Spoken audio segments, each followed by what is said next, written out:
বন্ধুরা দেখুন তো রঙে ঢঙ্গে কত সুন্দর করে অভিনয় করছে।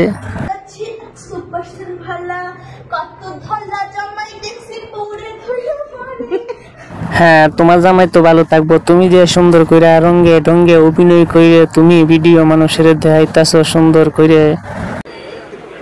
ঠিক আছে, আরে হাসার কি যে হ্যাঁ মোল্লা ভাই, ঠিক তো থাকবে।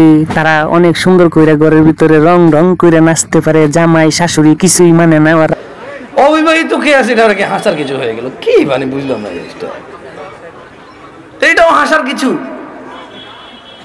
হ্যাঁ, আমাদের এই সমাজে কিছু কিছু মানুষের আছে সবকিছু নিয়ে টিটকারি মারে, সবকিছু নিয়ে তারা মস্কারি করে। হাসার কিছু হয়ে গেল? কি মানে বুঝলাম না জিনিসটা, এইটাও হাসার কিছু?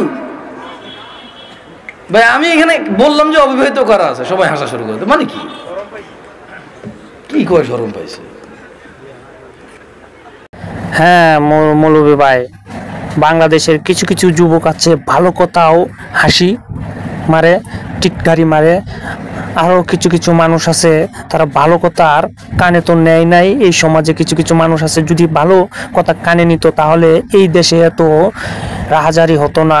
খুন গুম ছিনতাইকারী পাথর দিয়ে মারা এসব হতো না। কিছু কিছু যুবক আছে সব কিছুরই কথারই তারা ফানি কথা মনে করে।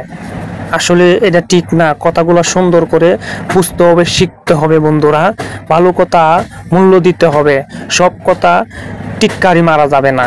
আগে কথাগুলো শুনতে হবে, শোনার পরে বুঝতে হবে বন্ধুরা।